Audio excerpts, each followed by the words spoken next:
하나님, 간밤에 안식하게 하시고 새날 새호흡 주셔서 첫 시간 말씀과 기도로 하나님을 만나게 하시니 감사합니다. 오늘도 저희에게는 하나님이 공급해 주시는 힘과 지혜와 용기가 필요합니다. 일용할 양식과 더불어 우리의 필요를 채워 주옵소서. 너희는 마음에 근심하지 말라. 하나님을 믿으니 또 나를 믿으라. 주님이 불안과 근심에 사로잡힌 제자들에게 주신 이 말씀이 오늘 바로 우리에게도 절실합니다. 세상에 살다 보니 이런 걱정, 저런 근심으로 불안하여 불면의 밤을 보낼 때도 있습니다. 시편 기자가 내 눈물이 주야로 내 음식이 되었도다 말한 것처럼 눈물의 날을 보낼 때도 있습니다. 그러나 미쁘시고 의로우신 하나님 살아 계시니, 임마누엘 은혜의 예수님 함께 하시니, 보혜사 성령님 동행하시니 하나님이 내민 손 붙잡고 다시 일어서겠습니다. 우리에게 믿음을 더하여 주옵소서. 나라를 위하여 기도합니다. 동족 상잔의 비극 6.25 전쟁이 일어난 지 72년이 지났습니다. 하지만 지금도 남과 북은 잠시 전쟁이 멈춘 정전 상태로 세계에서 유일한 분단 국가로 남아 있습니다. 여전히 전쟁의 위협이 가시지 않고 군비 경쟁이 지속되고 있습니다. 이 땅을 불쌍히 여겨 주옵소서. 갈등을 넘어 상생으로, 긴장을 넘어 평화로, 분단을 넘어 통일로 나아갈 수 있도록 도와주옵소서. 대한민국의 자유와 정의와 공정이 바르게 뿌리내리도록 해주시고, 약하고 가난한 사람들도 주눅들지 않고 당당할 수 있는 사회가 되게 해주시고, 하나님을 아는 지식이 충만한 나라 되게 하옵소서. 교회를 위하여 기도합니다. 예수 그리스도를 머리로 하여 소망의 모든 지체가 복음 안에 한 몸 되게 하여 주옵소서. 오늘은 특별히 교육 일부에 속한 지체들을 위해 기도합니다. 영아부, 유아부, 유치부, 유년부, 초등부, 소년부, 영어아동부, 소망부, 중등부, 고등부, 드림부에 이르기까지 교회의 미래요 나라의 희망인 우리의 자녀들을 기억하여 주옵소서. 믿음과 소망과 사랑 안에서 건실하게 자라 하나님 나라와 이 땅에서 꼭 필요한 하나님 사람 되도록 붙들어 주옵소서. 이들과 함께 웃고 울면서 동행하며 가르치는 교사들과 교역자들에게 하늘의 소망 주시고 맡긴 소명 정성 다해 감당하는 믿음 더해 주옵소서. 소망의 가족을 위해 기도합니다. 무엇보다 건강의 문제로 간절히 기도하는 형제자매를 기억하여 주옵소서. 하나님 은혜를 더해 주셔서 건강 회복시켜 주시고 강건한 몸과 마음으로 하나님의 뜻을 위해 마음껏 헌신하며 살 수 있도록 회복의 은총을 허락하여 주옵소서. 중요한 일을 앞두고 하나님의 뜻을 구하며 은혜를 구하는 가족들도 있습니다. 지혜를 주시고 필요한 사람을 붙여주시고 주변 환경을 주장하여 주옵소서.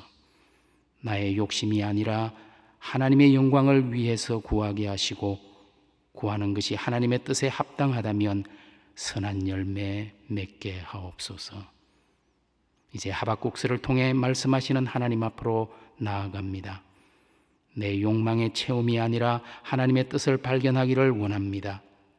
이 시간 성령님 우리 가운데 임재하여 주옵소서. 하나님 말씀하옵소서. 종들이 듣겠습니다. 듣고 깨닫는 대로 살겠습니다. 우리에게 한결같은 믿음을, 그리고 믿음대로 살 수 있는 용기를 더해 주옵소서. 예수님 이름으로 기도드립니다. 아멘. 이 시간 우리에게 주시는 말씀은 구약성경 하박국서 1장 1절로 11절의 말씀입니다. 하박국 1장 1절부터 11절의 말씀을 함께 봉독하도록 하겠습니다. 선지자 하박국이 묵시로 받은 경고라. 여호와여, 내가 부르짖어도 주께서 듣지 아니하시니 어느 때까지리이까? 내가 강포로 말미암아 외쳐도 주께서 구원하지 아니하시나이다. 어찌하여 내게 죄악을 보게 하시며 패역을 눈으로 보게 하시나이다. 겁탈과 강포가 내 앞에 있고 변론과 분쟁이 일어났나이다. 이러므로 율법이 해이하고 정의가 전혀 시행되지 못하오니 이는 악인이 의인을 애워쌌으므로 정의가 굽게 행하여 짐이니이다. 여호와가 가라사대 너희는 여러 나라를 보고 또 보고 또 놀랄지어다. 너희의 생전에 내가 한 가지 일을 행할 것이라. 누가 너희에게 말할지라도 너희가 믿지 아니하리라. 보라, 내가 사납고 성급한 백성 곧 땅이 넓은 곳으로 다니며 자기의 소유가 아닌 것들을 알명하여 갈대아 사람을 일으켰나니 그들은 두렵고 무서우며 당당함과 위엄이 자기들에게서 나오며 그들의 군마는 표범보다 빠르고 저녁 이리보다 사나우며 그들의 병은 먼 곳에서부터 빨리 달려오는 명이라. 마치 이를 움키라 하는 독수리의 나름과 같으니라. 그들은 다 강포를 행하러 오는데 앞을 향하여 나아가며 사람을 사로잡아 모으기를 모래같이 많이 할 것이요 왕들을 멸시하며 방백을 조소하며 모든 견고한 성들을 흉벽을 쌓아 그것을 점령할 것이라. 그들은 자기들의 힘을 자기들의 신으로 삼는 자들이라. 이 바람같이 급히 몰아 지나치게 행하여 범죄하리라. 아멘.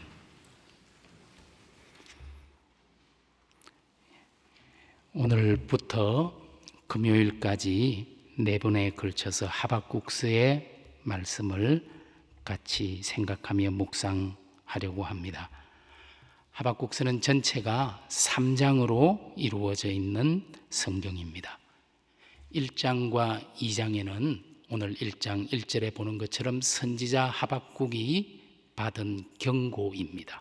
묵시로 받은 경고에 대해서 말하고 있고 3장에는 선지자 하박국의 기도가 나타납니다. 1장 2장에 나타나는 경고는 하박국이 하나님에 대해서 하는 질문 2번 질문과 2번의 하나님의 대답으로 이루어져 있습니다. 오늘 우리가 읽은 본문은 첫 번째 하박국의 질문과 하나님의 대답입니다. 하박국 선지자는 성경 하박국서에만 나오기 때문에 이 사람이 정확하게 언제 활동한 선지자인지 기록이 되어 있지는 않습니다. 하지만 성경의 내용을 통해 보면 우리가 짐작할 수는 있습니다. 오늘 우리가 읽은 본문 1장 6절에 갈대아 사람을 일으켜 유다를 심판하겠다는 하나님의 말씀이 나오죠. 갈대아 사람은 바벨론 사람들을 말합니다. 역사적으로는 주전 예수님 오시기 전 598년에 바벨론이 유다 민족을 멸망시켰습니다. 예루살렘을 함락시켰습니다.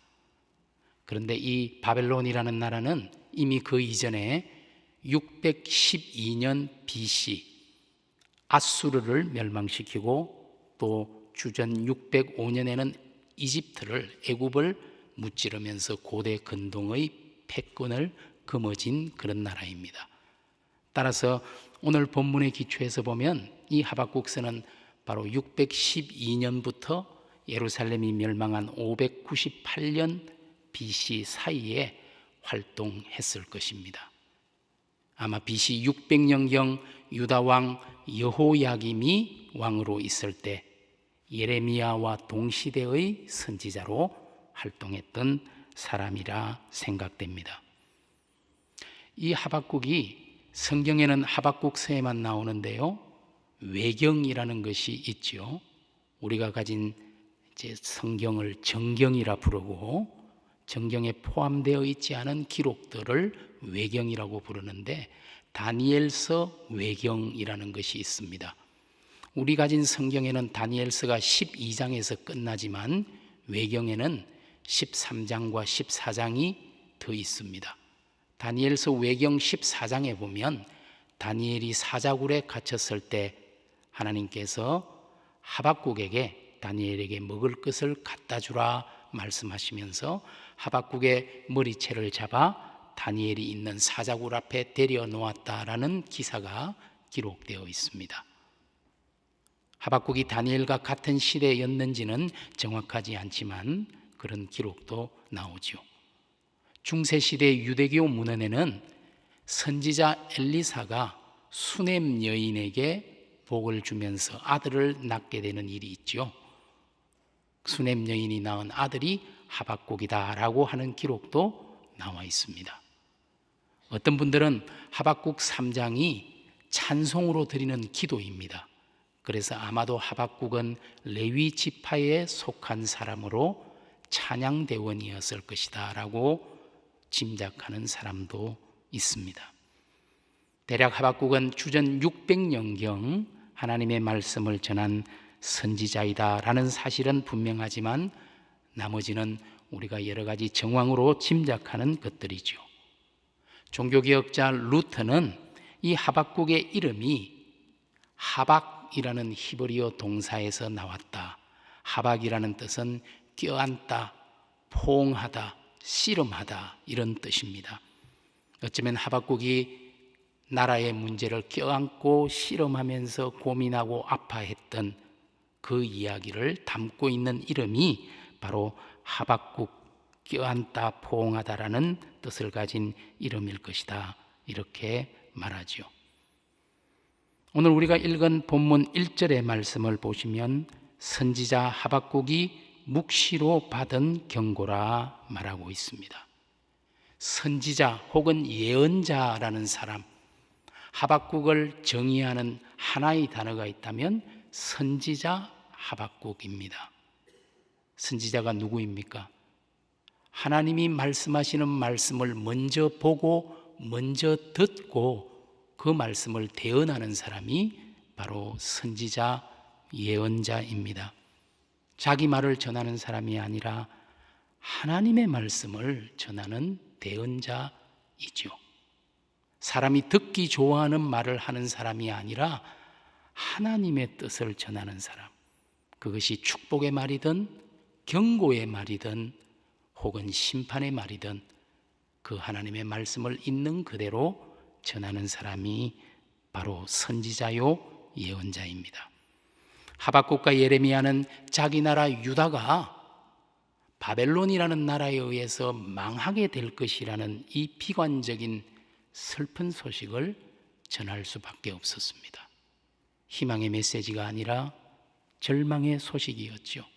그럼에도 불구하고 선지자는 하나님의 말씀을 있는 그대로 전할 수밖에 없죠. 이것이 선지자의 숙명입니다. 선지자의 비관주의입니다. 오늘 2절 말씀의 히브리어 성경에서는 언제까지라는 말이 가장 앞에 나오는 단어입니다. 그러나 오늘 우리 한글 개역 성경에는 중간에 어느 때까지리까, 이걸 앞으로 빼서 한번 읽어본다면 아마 이렇게 되겠지요. 어느 때까지입니까 여호와여? 내가 부르짖어도 주께서 듣지 아니하시며 내가 강포로 말미암아 외쳐도 주께서 구원하지 아니하시나이다. 강포로 말미암아 하박국은 외치고 부르짖고 있습니다. 강포라는 단어는 폭력이라는 의미입니다. 오늘 하박국서에는 강포라는 단어가 무려 6번이나 나옵니다. 오늘 우리가 읽은 짧은 본문 안에서도 2절, 3절, 9절에서 강포라는 단어가 3번이나 반복적으로 사용되고 있습니다. 예나 지금이나 이 세상은 폭력 사회입니다. 아벨에 대한 가인의 폭력, 우리아를 향한 다윗의 폭력, 나봇을 향한 아합과 이세벨의 폭력, 우크라이나를 향한 러시아의 폭력, 약자를 향한 강자의 폭력이 횡행하는 곳이 우리가 사는 이 세상일지도 모르겠습니다. 하박국은 자기 시대의 강포로 인해 여호와께 부르짖습니다. 언제까지 하나님 보고만 계시겠습니까? 도대체 어느 때까지입니까? 3절의 말씀입니다. 3절의 제일 첫 번째 단어는 어찌하여입니다. 어찌하여 내게 제약을 보게 하시며 패역을 눈으로 보게 하시나이까? 급탈과 강포가 내 앞에 있고 변론과 분쟁이 일어났나이다. 제약과 패역, 급탈과 강포, 변론과 분쟁이 난무합니다. 4절을 보겠습니다. 이러므로 율법이 해이하고 정의가 전혀 시행되지 못하오니 이는 악인이 의인을 애워쌌으므로 정의가 굽게 행하여 지미니이다. 하나님의 율법이 해이해졌다고 말합니다. 정의는 눈을 씻고 찾아보려고 해도 찾아볼 수가 없고 오히려 굽어지고 왜곡되었습니다. 의인이 고통을 당하고 악인이 오히려 승승장구합니다. 이런 상황에서 이런 유다 사회를 보면서 하박국은 묻습니다. 어찌하여, 왜 하나님 침묵하고 계십니까? 세상이 이 지경이 되었는데 언제까지 어찌하여 하나님 두고만 보십니까? 라고 질문합니다. 어쩌면 하박국처럼 저와 여러분도 우리 공동체를 위해 언제까지 어찌하여? 라고 질문해야 할 것입니다. 하박국은 자신의 문제가 아니라 공동체의 문제, 유다 사회와 민족의 일그러진 현실을 껴안고 포옹하고 아파하면서 하나님께 물었습니다. 정의가 실종되고 굽어졌습니다. 약자에 대한 강자의 폭력이 극성을 부립니다. 악인은 득세하는데 의인은 핍박을 당합니다. 악화가 양화를 몰아내고 있습니다. 여호와여, 언제까지입니까? 어찌하여 보고만 계십니까? 어찌하여 침묵하십니까? 하박국은 하나님의 침묵 때문에 괴로워합니다. 어쩌면 우리도 우리 안에, 우리 공동체 안에, 한국 사회 안에, 한국 교회 안에 존재하는 불의와 부정과 폭력에 아파하면서 하나님의 정의가 강물처럼 흐르도록 기도해야 할 것입니다. 갈등과 분쟁의 세상 안에 하나님의 평화가 이루어지도록 실천해야 할 것입니다. 하박국이 유다를 끌어안고 포옹한 것처럼 우리도 이 땅을 품어내야 하겠습니다. 하박국이 유다의 부당한 현실과 씨름한 것처럼 우리도 이 민족의 아픔을 끙끙거리면서 아파해야 하겠습니다. 우리의 기도가 단지 나를 위한 기도라는 울타리 그 안에만 머물 것이 아니라 이웃과 공동체와 나라를 부둥켜 안고 치유하는 기도이기를 소원합니다. 5절에서 11절까지 말씀은 하나님의 대답입니다. 언제까지입니까? 어찌하여 하나님 가만 계십니까? 질문했을 때 하나님이 대답합니다. 5절입니다. 너희는 여러 나라를 보고 또 보고 놀라고 또 놀랄지어다. 너희의 생전에 내가 한 가지 일을 행할 것이라. 누가 너희에게 말할지라도 너희가 믿지 아니하리라. 하나님께서 정말 믿을 수 없는 깜짝 놀라고 놀랄 만한 그런 말씀을 하십니다. 그런 한 가지 일을 내가 행하겠다 말합니다. 그것은 다름이 아니라 강력한 외세인 바벨론 제국을 들어서 이 일그러진 유다 사회, 이 유다를 심판하겠다라고 하나님이 말씀하십니다. 믿을 수 없이 놀라운 일이죠.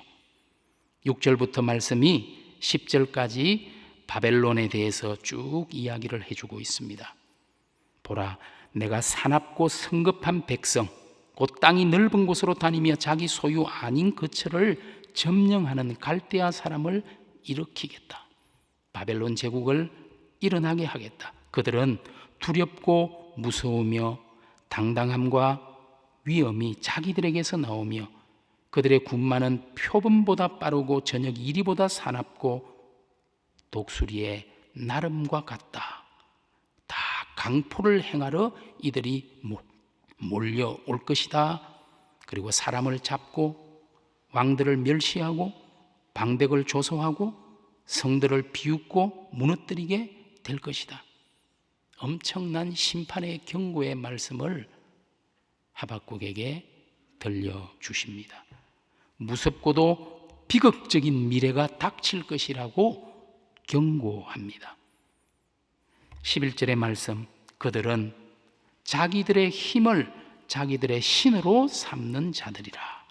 이에 바람같이 급히 몰아 지나치게 행하여 범죄하리라. 갈대아 사람들, 바벨론 제국은 자기들의 힘을 곧 자기 신으로 믿는 우상 숭배의 교만하고 악한 사람들입니다. 그런데 하나님께서 이런 자들이 급한 바람같이 들이닥쳐 유다를 능욕하고 약탈하게 될 것이라고 경고합니다. 이 하나님의 대답은 하박국에게 도저히 믿을 수 없는 대답이었습니다. 받아들이고 싶지 않은 이야기였습니다. 유다가 비록 악하기는 하지만 그래도 유다보다도 훨씬 더 못되고 악한 외세 바벨론을 통해서 유다를 심판하시다니 어떻게 그럴 수가 있습니까? 그래서 그 다음 이어지는 두 번째 하박국의 질문이 나옵니다. 그리고 두 번째 하나님의 대답이 2장에서 이어집니다.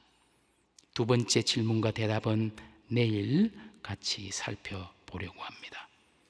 오늘 하박국처럼 우리가 간절히 원하는 기도와 전혀 다른 엉뚱한 응답을 받을 때가 있습니다. 하나님의 응답이 나의 기도와 다를 때라도 우리는 여전히 그분을 신뢰해야 합니다. 오늘 하박국은 놀라고 놀랄 만한 아무도 믿기 어려운 그런 경고의 말씀을 들었습니다. 그래서 1장 5절에서 놀라고 놀랄지어다 말하고 있죠. 유다가 비록 악하지만 더 악한 바벨론을 보내겠다니 기겁할 일이죠. 하나님은 놀라운 하나님, 예상치 못하는 하나님입니다. 하나님은 하나님 이하일 수 없습니다. 인간은 인간 이상일 수 없습니다. 하나님은 인간의 생각과 인식의 틀에 갇혀 있는 분이 아닙니다.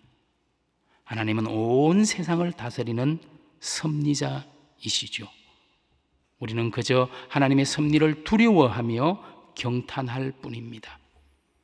이사야 선지자가 이렇게 말했죠. 하나님의 말씀을 대언합니다. 이는 내 생각이 너희의 생각과 다르며 내 길은 너희의 길과 다름이니라. 여호와의 말씀이니라. 이는 하늘이 땅보다 높음같이 내 길은 너희의 길보다 높으며 내 생각은 너희의 생각보다 높음이니라. 참으로 하나님의 길, 하나님의 뜻, 하나님의 생각은 우리의 것과는 다릅니다. 그래서 바울이 로마서에서 고백했습니다. 깊도다 하나님의 지혜와 지식에 풍성하며 그의 판단은 헤아리지 못할 것이며 그의 길은 찾지 못할 것이로다. 오늘 하나님의 역사는 우리가 이해하기 어려운 나의 기대와는 전혀 다른 쪽으로 응답 주실 때가 있습니다. 그러나 생각해 봅니다. 만일 나의 기도대로, 나의 생각대로 모든 것이 이루어지기만 한다면 이 세상이 어떻게 될까요? 아마도 나의 삶은, 우리 사는 세상은 엉망이 될 것입니다. 하나님의 때에 하나님의 방식으로 하나님의 뜻대로 우리 기도가 응답되어야 합니다. 그것이 우리에게 가장 좋은 것이기 때문입니다. 저와 여러분은 하나님 앞에 우리의 문제를 가지고 간절히 기도하지만 기도의 응답은 하나님의 뜻에 맡기고 하나님 신비를 인정해야 합니다. 이름이 밝혀지지 않은 어떤 분이 이런 시를 썼는데 기도에 대해서 잘 이야기해 주는 것 같습니다.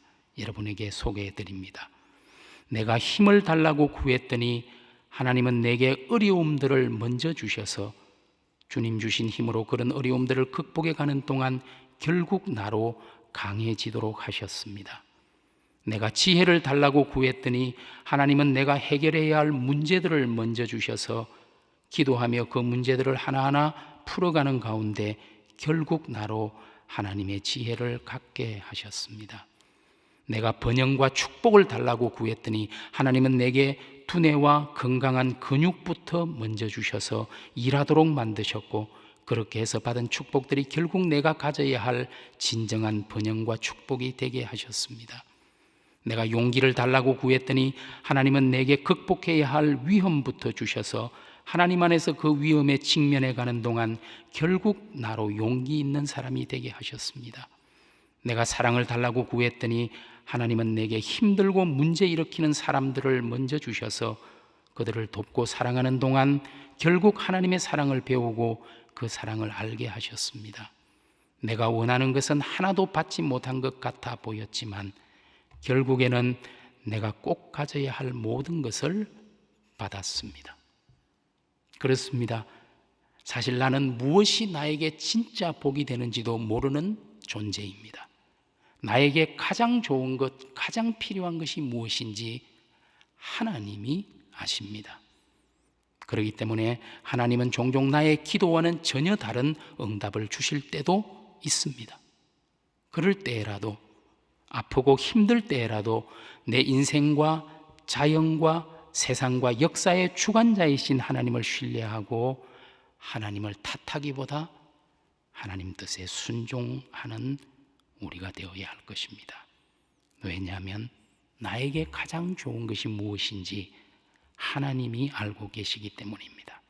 우리 예수님도 이해할 수 없는 상황 앞에 섰을 때, 의로운 자신이 십자가에서 죽어야 한다는 이 역설 앞에 섰을 때 결국 어떻게 기도했습니까? 나의 원대로 마옵시고 아버지 원대로 하옵소서. 내 소원이 아니라 하나님 뜻 이루어지게 해달라고 기도하셨습니다. 이것이 진정한 기도입니다. 오늘 저와 여러분에게도 간절한 기도의 제목이 있습니다. 한국 교회와 한국 사회, 이 나라 이민족에게도 간절한 기도의 소원이 있습니다. 우리는 간절히 기도하면서 내 뜻대로 마옵시고 아버지 원대로 하옵소서 구해야 합니다. 잠언 19장 21절의 말씀입니다. 사람의 마음에는 많은 계획이 있어도 오직 여호와의 뜻만이 완전히 서리라. 오늘도 내 안에, 우리 가정 안에, 우리 교회 가운데, 이 나라 가운데 여호와의 뜻이 온전히 서는 역사가 있기를 소망합니다. 주기도문으로 함께 기도의 자리로 나갑니다. 하늘에 계신 우리 아버지, 아버지의 이름을 거룩하게 하시며 아버지의 나라가 오게 하시며 아버지의 뜻이 하늘에서와 같이 땅에서도 이루어지게 하소서. 오늘 우리에게 일용할 양식을 주시고 우리가 우리에게 잘못한 사람을 용서하여 준 것 같이 우리 죄를 용서하여 주시고 우리를 시험에 빠지지 않게 하시고 악에서 구하소서. 나라와 권능과 영광이 영원히 아버지의 것입니다. 아멘.